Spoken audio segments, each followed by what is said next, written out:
Shalom semuanya. Hari ini adalah Jumat Agung, di mana kita memperingati kematian Tuhan Yesus. Kita akan merenungkan kembali kasih Tuhan Yesus yang luar biasa bagi kita semua. Yohanes 3 ayat 16 berkata, "Karena begitu besar kasih Allah akan dunia ini, sehingga Ia telah mengaruniakan anaknya yang tunggal, supaya setiap orang yang percaya kepadanya tidak binasa, melainkan beroleh hidup yang kekal." Ada apa dengan manusia sehingga Tuhan Yesus harus datang dalam dunia ini? Alkitab berkata, semua orang telah berbuat dosa dan telah kehilangan kemuliaan Allah. Upah dosa adalah maut, mati, tempatnya di neraka. Neraka adalah tempat yang sangat mengerikan. Jangan sampai masuk neraka. Karena itu Tuhan Yesus datang ke dalam dunia ini untuk menyelamatkan kita semua. Bagaimana cara Tuhan Yesus menyelamatkan kita? Alkitab berkata, Tuhan Yesus yang tidak mengenal dosa, dijadikan dosa oleh karena kita semua. Supaya di dalam Dia, yaitu mereka yang percaya kepada Tuhan Yesus, dibenarkan oleh Allah. Apa arti dari ayat ini? Tadi dikatakan, semua orang telah berbuat dosa dan telah kehilangan kemuliaan Allah. Upah dosa ialah maut, mati. Jadi Tuhan Yesus harus mati menggantikan saudara dan saya. Kalau kita melihat cara mati Tuhan Yesus, saya katakan sangat-sangat tidak manusiawi. Alkitab menuliskan ada 10 tahap penderitaan Tuhan Yesus. Dari Taman Getsemani sampai Golgota. Sangat mengerikan. Tahap yang pertama, ketika berada di Taman Getsemani, Tuhan Yesus berdoa kepada Bapa dalam keadaan ketakutan. Sampai peluhnya seperti tetes-tetes darah yang jatuh ke tanah. Pada saat itu seorang malaikat turun untuk menguatkan Tuhan Yesus. Tuhan Yesus berdoa kepada Bapa, "Ya Bapakku, jikalau sekiranya mungkin, biarlah cawan ini lalu daripadaku. Tetapi jangan seperti yang ku kehendaki, melainkan seperti yang kau kehendaki." Tuhan Yesus berdoa 3 kali seperti ini kepada Bapa. Tetapi Bapa tidak menjawab. Di sini Tuhan Yesus tahu bahwa Dia harus mengalami penderitaan ini. Di sini Tuhan Yesus mengajar kepada kita bahwa di dalam doa kita boleh menawar, tetapi jangan memaksakan kehendak. Bagi yang sekarang dalam keadaan ketakutan, kita harus ingat bahwa Tuhan Yesus pernah mengalami ketakutan untuk menebus dosa kita semua. Karena itu datanglah kepada Tuhan Yesus. Dia pasti mampu dan mau menolong kita semua. Tahap yang kedua, Tuhan Yesus ditangkap. Dia dituduh dengan bermacam-macam tuduhan. Diludahi, mukanya ditinju, dipukul. Tetapi Tuhan Yesus tidak membalas. Di sini Tuhan Yesus mempraktekkan apa yang diajarkannya kepada kita. Agar kita mengasihi dan berdoa bagi orang-orang yang membenci kita. Mengutuk kita, mencaci maki kita. Jikalau kita hanya mengasihi orang-orang yang mengasihi kita, apa jasa kita? Karena orang-orang berdosa pun juga mengasihi orang-orang yang mengasihi mereka. Tahap yang ketiga, Tuhan Yesus dibelenggu dan diadili. Waktu Tuhan Yesus diadili oleh Pilatus, ternyata tidak didapati kesalahan yang membuat Tuhan Yesus harus dihukum mati. Sementara itu orang-orang Yahudi terus berteriak-teriak supaya Tuhan Yesus dihukum mati. Salibkan dia! Salibkan dia!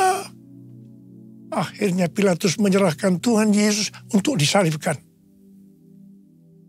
Tahap yang keempat, Tuhan Yesus dicambuk. Proses awal dari penyaliban, jubah Tuhan Yesus dibuka dan dihukum cambuk. 2 algojo bergantian menghunjamkan cambuk ke punggung Tuhan Yesus. Ujung cambuk ini terbuat dari potongan tulang dan potongan besi. Tiap kali cambuk itu dihunjamkan ke punggung Tuhan Yesus. Itu menimbulkan luka yang dalam. Tuhan Yesus berteriak-teriak kesakitan. Darah Tuhan Yesus bercucuran. Tuhan Yesus bermandikan darah. Tahap yang kelima, kepala Tuhan Yesus diberi mahkota duri. Duri ditancapkan di kepala Tuhan Yesus dengan cara dipukul. Sakitnya luar biasa, darah bercucuran. Tahap yang keenam, Tuhan Yesus memikul salib. Dalam kesakitan, berlumuran darah, ditambah semalaman Tuhan Yesus tidak tidur, Tuhan Yesus harus memikul salibnya. Tuhan Yesus jatuh bangun karena tidak kuat. Maka Simon dari Kirene disuruh menggantikannya. Tahap yang ketujuh. Tangan dan kaki Tuhan Yesus dipaku. Sakitnya luar biasa. Darah bercucuran. Tahap yang kedelapan. Tuhan Yesus digantung di atas kayu salib. Pada saat itu Tuhan Yesus menderita secara lahir maupun batin. Secara lahir dia merasakan sakit yang luar biasa di sekujur tubuhnya. Dan juga merasa sesak karena ada cairan yang menekan jantungnya. Secara batin Tuhan Yesus menderita karena Tuhan Yesus melihat semua orang yang lalu lalang menghujat dia. Ahli-ahli Taurat, tua-tua, imam-imam menghujat dia. Bahkan salah satu penjahat di sebelahnya juga ikut menghujat. Tahap yang ke-9. Tuhan Yesus merasa ditinggalkan oleh Bapa. Sekitar jam 12 siang sampai jam 3 petang. Tiba-tiba langit di sekitar Golgota menjadi gelap. Tuhan Yesus gelisah. Dan dia berteriak, Eli, Eli, lama sabachthani. Allahku, Allahku, mengapa engkau meninggalkan aku? Tuhan Yesus merasa ditinggalkan oleh Bapa. Orang yang berdosa pada hakikatnya dipisahkan dari Bapa. Jadi untuk menebus orang yang berdosa, maka Tuhan Yesus harus merasakan ditinggalkan oleh Bapa. Dipisahkan dari Bapa. Saya percaya ini adalah puncak penderitaan Tuhan Yesus. Penderitaan lainnya tidak ada artinya dibandingkan merasa ditinggalkan oleh Bapa. Bagi saya, kalau saya tidak bisa merasakan hadirat Tuhan, itu adalah hal yang paling berat dalam hidup saya. Karena itu saya setiap hari selalu menjaga langkah-langkah dalam hidup saya. Agar saya terus mengalami hadirat Tuhan. Kalau ada dosa, harus cepat diselesaikan. Supaya terus merasakan hadirat Tuhan. Saya berharap saudara juga melakukan hal yang sama seperti itu. Kalau ada di antara kita yang sudah tidak merasakan hadirat Tuhan. Dan kita menganggap itu hal yang biasa. Kita harus bertobat. Tidak ada yang lebih berbahagia daripada kalau kita berada dalam hadirat Tuhan.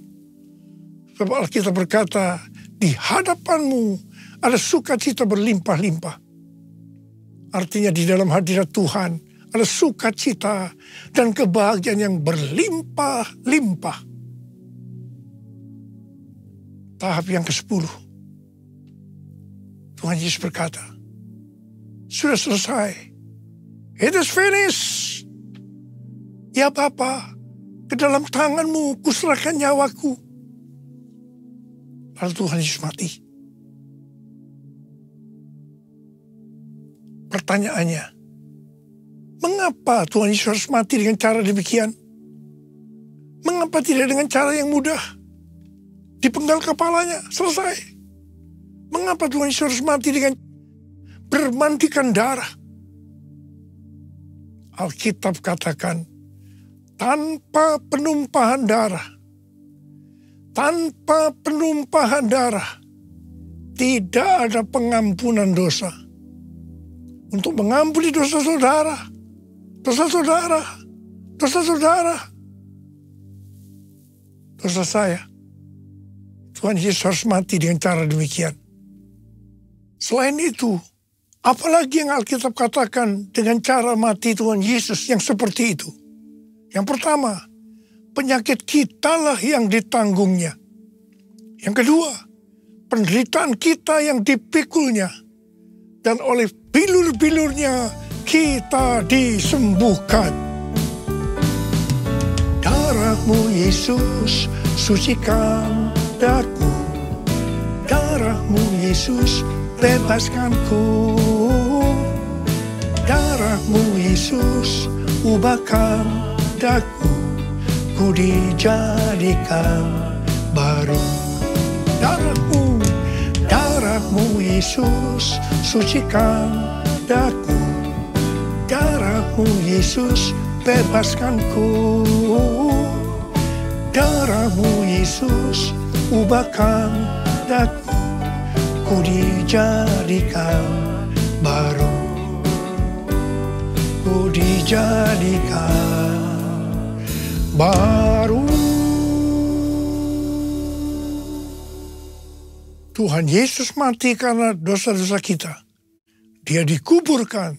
Tapi pada hari yang ketiga, Dia dibangkitkan. Haleluya! Tuhan Yesus tidak selamanya mati. Tetapi pada hari yang ketiga, Tuhan Yesus dibangkitkan. Apa yang Alkitab katakan? Kalau sampai Tuhan Yesus tidak bangkit. Yang pertama, sia-sialah pemberitaan firman Tuhan. Saya di sini memberitakan firman Tuhan.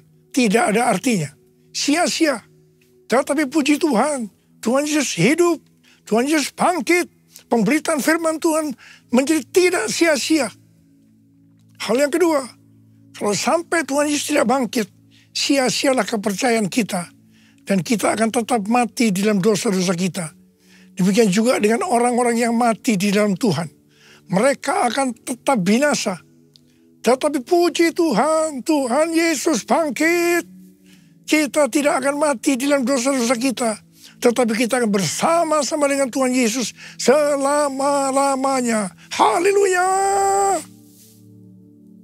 Hal yang ketiga, kalau sampai Tuhan Yesus tidak bangkit, kita adalah orang-orang yang paling malang dari segala manusia. Tetapi puji Tuhan, Tuhan Yesus bangkit. Kita bukan orang-orang yang paling malang, tetapi justru orang yang paling beruntung dari segala manusia. Ada berapa banyak orang-orang yang paling beruntung dari segala manusia? Angkat tangan saudara. Sebab Dia hidup,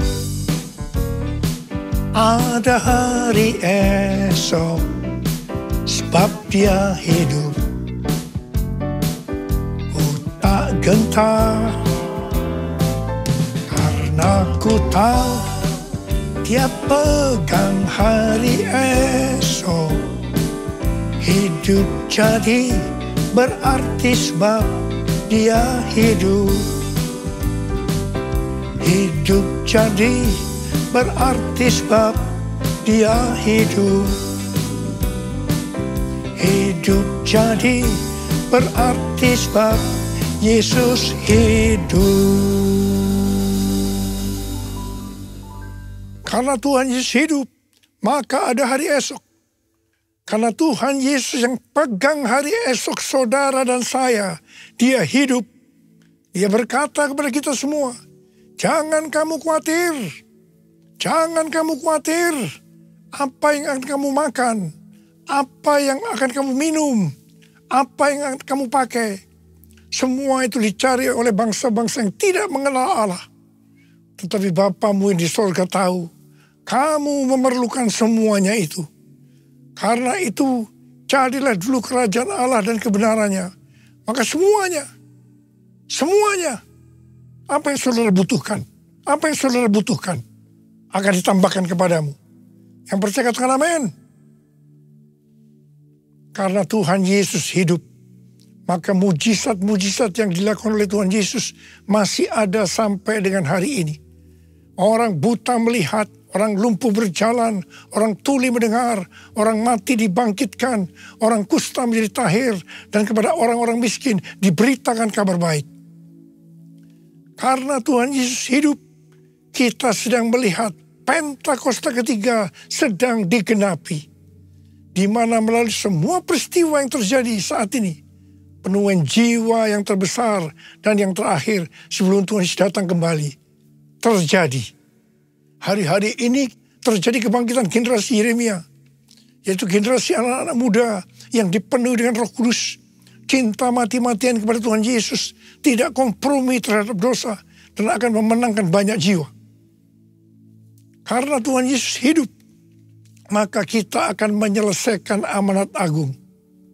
Hari-hari ini Tuhan berbicara kepada banyak hamba-hamba Tuhan tentang tahun 2033. Tahun 2033 adalah peringatan 2000 tahun kematian, kebangkitan, kenaikan Tuhan Yesus ke sorga.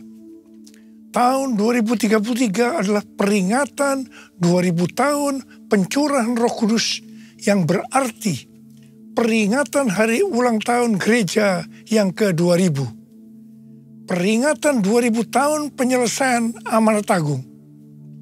Pada Pentakosta tahun 2033, setiap orang akan mendapatkan kesempatan untuk berjumpa secara otentik dengan Tuhan Yesus melalui kuasa dan hadirat Roh Kudus. Rick Warren, seorang hamba Tuhan dari Gereja Baptis, mengatakan bahwa target untuk menyelesaikan amanat agung pada tahun 2033 sesuai dengan Matius 24 ayat 14, maka setelah amanat agung selesai, maka Tuhan Yesus akan datang kembali.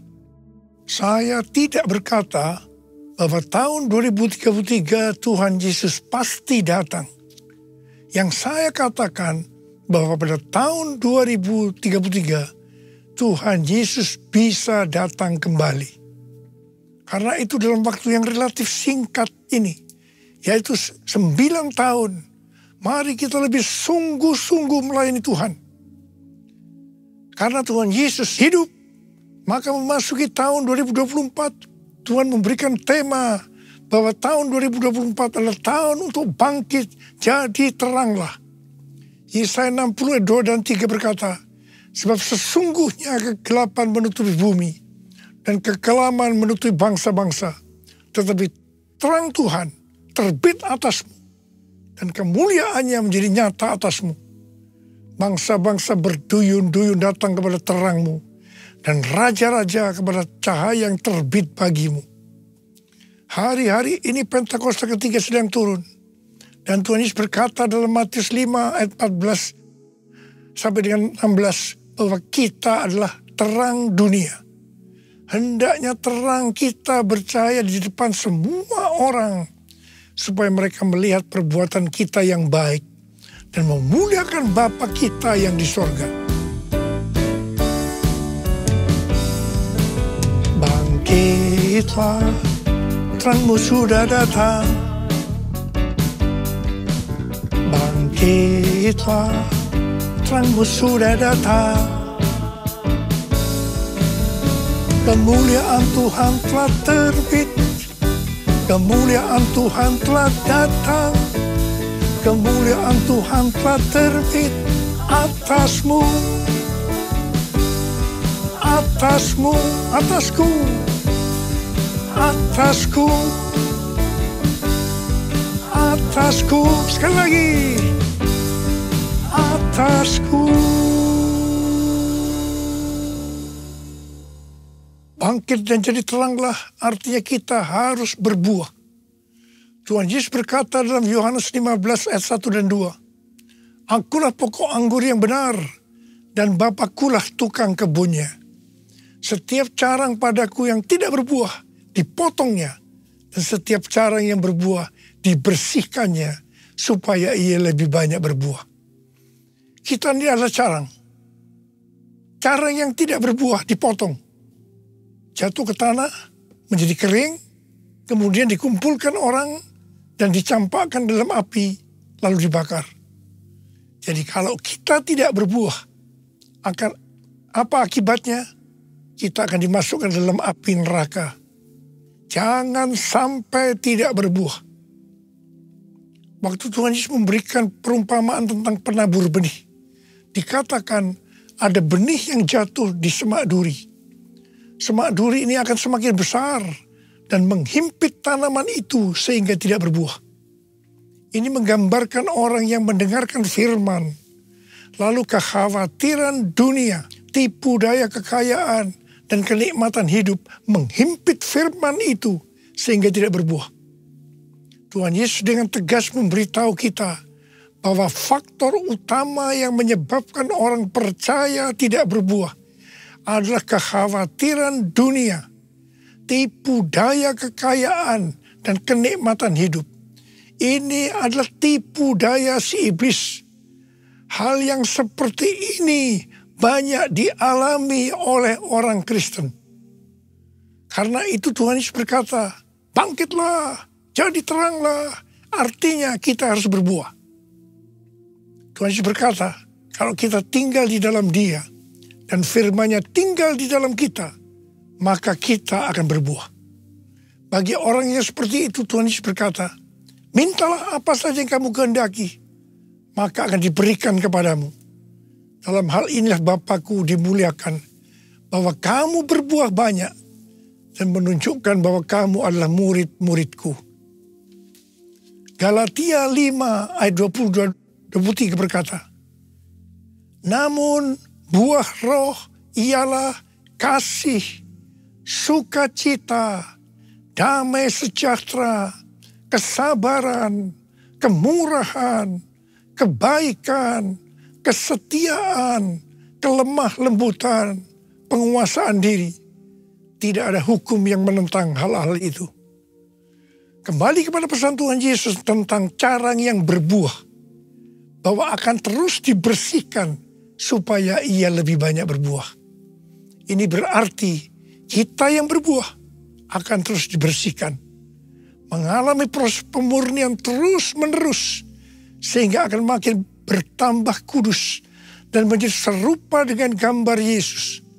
Sehingga pada saat Dia datang menjemput kita di awan-awan, kita akan mendengar nama kita dipanggil, dan selanjutnya kita akan bersama-sama dengan Tuhan Yesus selama-lamanya. Ada berapa banyak di antara saudara yang percaya pada saat Dia datang nanti, nama kita dipanggil, dan kita akan bersama-sama dengan Tuhan Yesus selama-lamanya. Ada berapa banyak yang percaya? Angkat tangan saudara. Katakan bersama saya, layak dipuji disembah, Kaulah yang bertata dulu, sekarang, dan selamanya.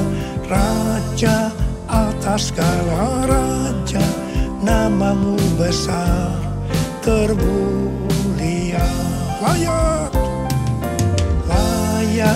dipuji disembah, Kaulah yang bertata dulu, sekarang, dan selamanya. Raja atas segala raja, namamu besar termulia. Namamu besar termulia. Namamu besar termulia. Mari berbahasa roh. Berbahasa roh.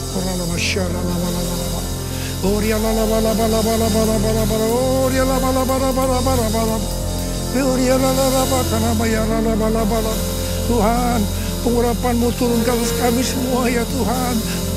Kami mau bangkit jadi teranglah. Kami mau bangkit jadi teranglah. Ya Tuhan, ya Tuhan, ya Tuhan. Tuhan, terima kasih. Terima kasih Engkau berkati anak-anak-Mu semua ya Tuhan. Kau menyertai anak-anak-Mu semua. Terima kasih.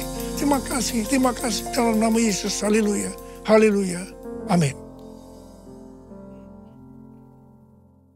Saudara-saudara, kita akan masuk dalam perjamuan kudus. Kita akan mengingat ayat ini. Sebab setiap kali kamu makan roti ini dan minum cawan ini, kamu memberitakan kematian Tuhan sampai Ia datang.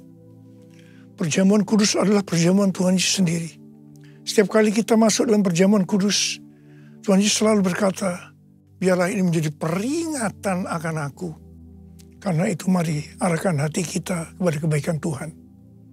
Supaya kita lebih mengasihi Tuhan Yesus. Supaya kita lebih mengasihi satu dengan yang lain. Mari kita tundukkan kepala.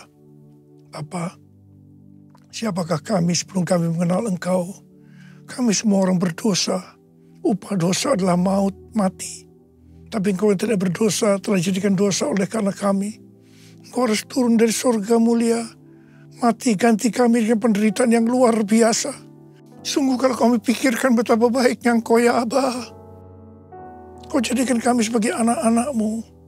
Engkau berkati, Engkau tuntun, Engkau bela, Engkau lindungi. Engkau juga tegur kalau kami salah. Malah Engkau hajar kami. Itu Engkau ya Aba. Itu Engkau ya Aba. Tuhan akan memberkati kita semua melalui perjamuan kudus. Tapi Tuhan mau kita makan dan minum dengan cara yang benar. Karena itu sekarang masing-masing lihat keadaan dirimu. Introspeksi.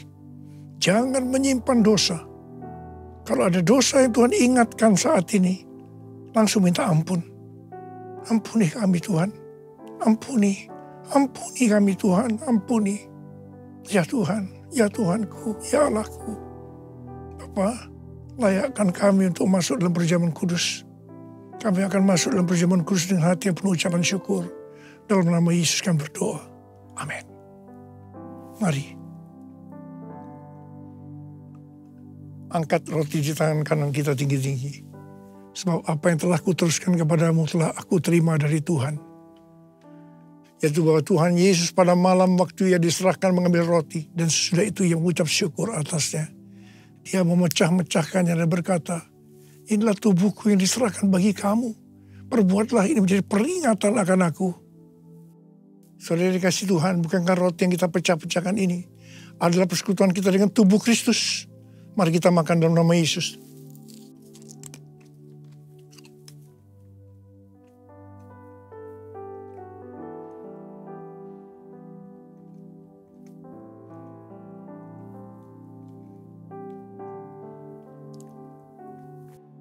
Angkat cawan di tangan kanan kita tinggi-tinggi.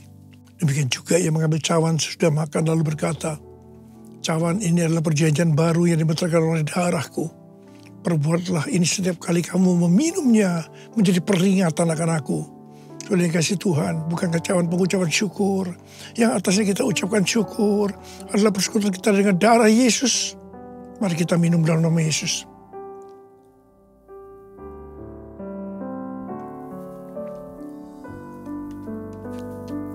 Angkat tangan kita di hadapan Tuhan. Ucapkan syukur dan terima kasih dengan suara, jangan diam. Tuhan, terima kasih Tuhan. Terima kasih Tuhan. Terima kasih ya Tuhan. Terima kasih. Terima kasih ya Tuhan. Terima kasih. Bapa, saat ini kau sedang menyembuhkan yang sakit. Kau sedang membebaskan yang terikat. Kau menghibur yang susah. Engkau menguatkan yang lemah. Engkau memberikan pengharapan-pengharapan yang baru bagi yang datang dengan putus pengharapan. Terima kesembuhan. Terima. Oh Tuhan, terima kasih. Terima kasih. Urapan-Mu turun ke atas kami semua. Urapi kami, Aba. Urapi kami, Aba. Urapi kami. Terima kasih, Yesusku. Terima kasih, Yesusku. Puji syukur hanya bagi Tuhanku. Terima kasih, Yesusku. Terima kasih, Yesusku. Puji syukur hanya bagi Tuhanku. Puji syukur hanya bagi Tuhanku. Puji syukur hanya bagi Tuhanku.